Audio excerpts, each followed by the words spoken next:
left for far too long, for 4 years in Brooklyn. This was my coming back poem. This is dedicated to the community that we've built here.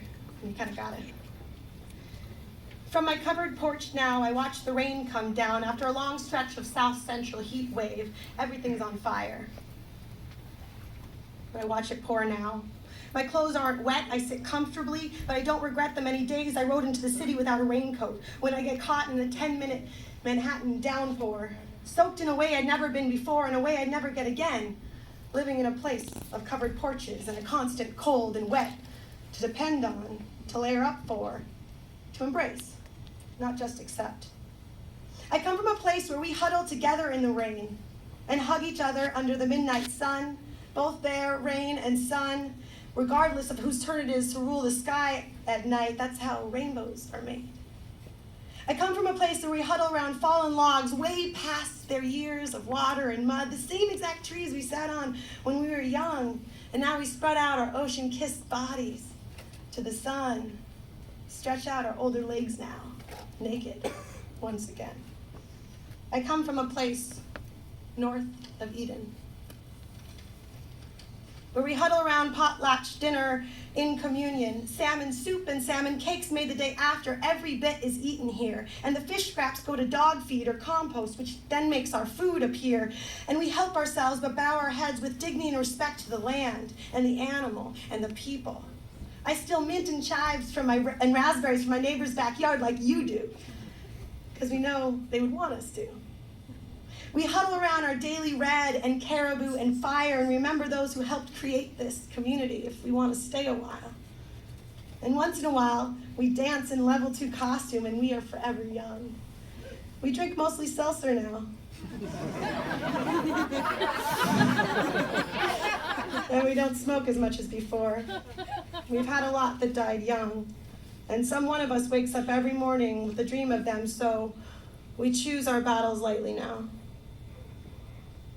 And because our need for community is also our need to survive, we are thus unshaken by budget cuts or walrus decline. Beached humpbacks, we already knew we didn't have a lot of time.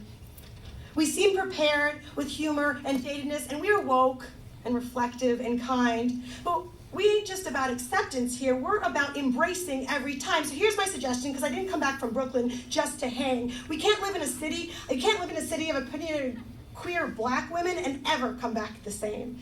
We gotta dig deeper into intersections of race and gender, body and sexual orientation. We need to push each other, our neighbors, our families, a little farther, because it's not easy to get outside of this bubble. Outside of this bubble, my favorite, in fact, of critical thinkers, not all logic always attached, Alaska holds a wide libertarian of people that have made me second-guess my primal punked instinct to only protest. This bubble has made me speak clearly, because 5 out of 10 don't agree with me being first up to bat, so I need to take it slow here and ask people where they're at.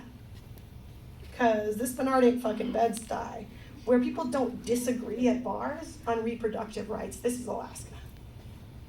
Where we came out here with no rules and no leader, and we do not follow sheep, and in the summer we do not sleep either. And we fish, and we carry, and we drink, and we have a few STDs.